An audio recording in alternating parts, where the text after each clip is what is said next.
Sveiki! Šī nedēļa bija ļoti interesanta.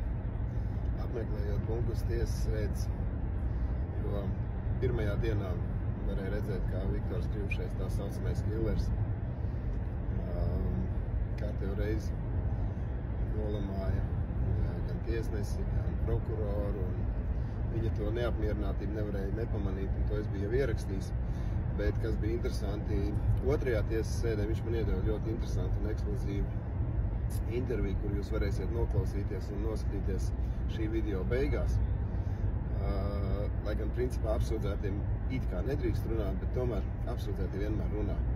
Viņi piespiest, viņus it kā neviens nepiespiež, un viņiem ir vēlme dalīties arī ar to, ko viņi tur pieredz. Protams, ir pieredzēts dažāda informācija, kas nāk no Krivušai puses, un ir zināms arī to, ka viņam ir kaut kāda psihiska rakstura slimība, kas līdz ar to varētu izpausties viņa rakstītajā vai teiktajā citreiz tā kā diezgan neadekvāti. Bet citreiz ir vienkārši interesanti paklausīties, jo mūsu šī brīža žurnālistikā par Bunkas lietu lielākoties ir redzams tikai un vienīgi raksti un video formātā, video kaut kādi, vai arī intervijas, kuras sniedz valsts pārstāvi. Bet praktiski nekur nav redzama lietas otra puse, tātad apsūdzēto pusi. Kas bija interesanti vakardienas tiesas sēdē, ka Krivušais saka, atnāc pie maniem uz cietumu, es tev iedošu interviju. Un tas, ap citu, ir ļoti lieliski ideja, pat lai arī kāds viņš ir kā cilvēks, un lai viņš ir arī killers pamatoti vai nepamatoti, tas vēl nav izlemts. Bet pats fakts ir tāds, ka otra puse mums nav zināma. Un līdz ar ko es arī noteikti rakstīšu lūgumu tiesnesei un tiesai ļaut nointervēt visus 3 apsūdzētos cilvēkus, kas, manuprāt, būs ļoti interesanti. Bet video ar Krivušeju, kas ir šī video beigās pēc manis teiktā, ir jāuztver informatīvi izklaidējoši un nekādīgi vairāk. Jo visu, ko saka Krivušais, pilnīgi noteikti nevar ticēt. Un tīri tikai ņemot to, ka viņš var būt neadekvāts. Bet tai pašā laikā tas, ko viņš pasaka, ir salīdzinoši interesanti, un arī, ja pavēro viņa ķermeņa rīcību un attieksmi, pret citiem cilvēkiem viņi nav agresīvi. Viņi ir agresīvi tikai pret kaut kādiem konkrētiem cilvēkiem, ko var saprast, ka tas varētu būt vai aizvainojums, vai tiešām kaut kāds ienaids pašpersonis, vai tā ir slimības izpausme. To citreiz grūti pateikt, kā es arī iepriekš jau minējis.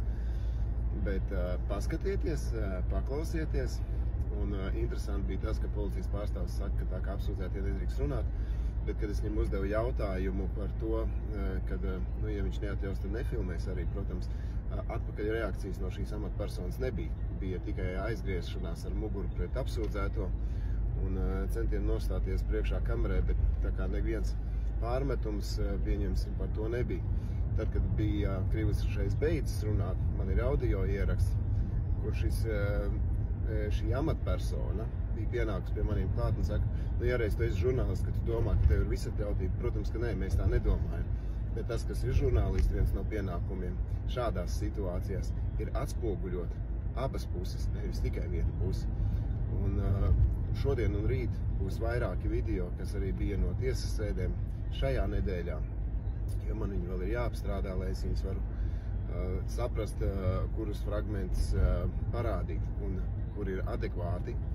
Bet šīs tiesas sēdes, kas bija šonedēļ, pilnīgi sakrīt ar Lato Laps teikto par Hienu bandu un Hienu biznesa projektu, par to, kad prokuratūra vai prokurors Aldis Lasmans šī gadījumā centās pa visu varu nepieņemt lieciniekus, kur varētu būt lietai svarīgi. Un tā gan ir taisnība. Viņš pat lasīja speciāli kaut kādu punktu, kur es minēju iepriekšējo reizi no līkuma, kas ir saistīts ar prokuratūru un prokuroru rīcību un tam līdzīgi. Un tas ir fragments, kur es gribu jums atreferēt, tāpēc tas video būs, mazais gabaliņš būs vēl jāpagaida, bet viņš būs, un to varēs redzēt. Un tas arī parāda par to, kā prokurors un prokuratūra cenšas izpaust savu varu, vai parādīt savu nostāju, parādīt savu varu, parādīt savu svarīgumu.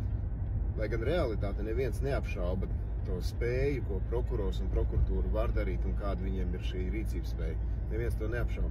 Bet, lai to parādītu tiesā, kur tiesa zina jau to, kas viņš tāds ir un ko viņš var un ko viņš drīkst un ko viņš nedrīkst. Tas liek uzdot jautājumu, kāpēc tas ir jāatreferē tiesnesei vai tiesai kā tādai, ja tas jau tāpatās ir zināms.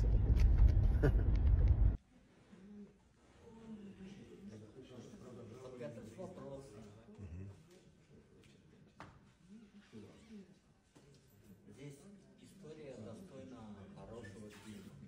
Абсолютно согласен. Как они тут накрутили. Я 2 года разбирал. Это еще мало, 2 года. Для меня это долго. Верю. По большому счету, все было понятно уже, в принципе, в 22 году, зимой, 5 декабря 22 года, когда мне принесли обвинительное заключение, тогда уже была основная масса понятна. Потому что сперва мне говорят, что они мне не верили, ни одному слову.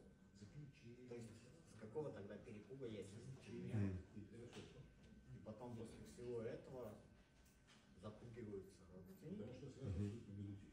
Меня вроде как отпускают. Я понимал, что они там слушают, вертят. Вот они там статью создали, идем-то пахал полностью.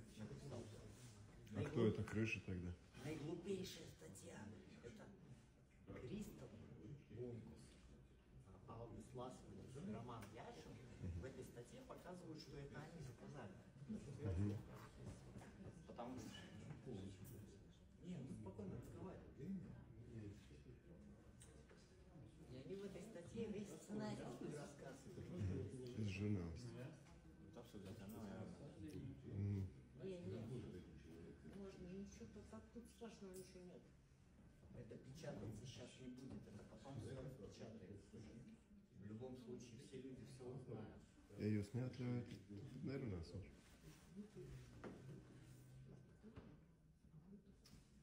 Почитай вот эту статью. Дай почитай. Это статья из интернета.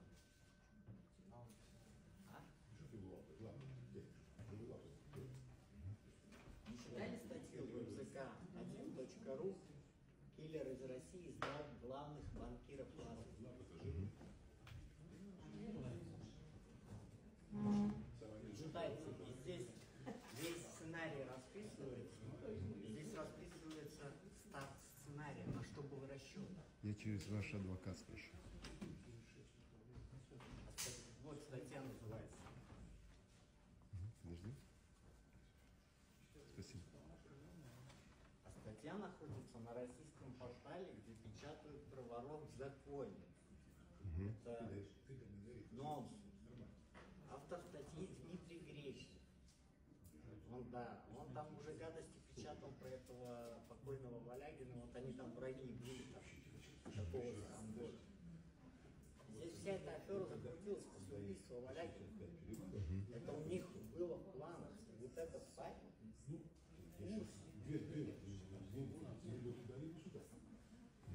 Представитель закона, он говорит, что он государственный.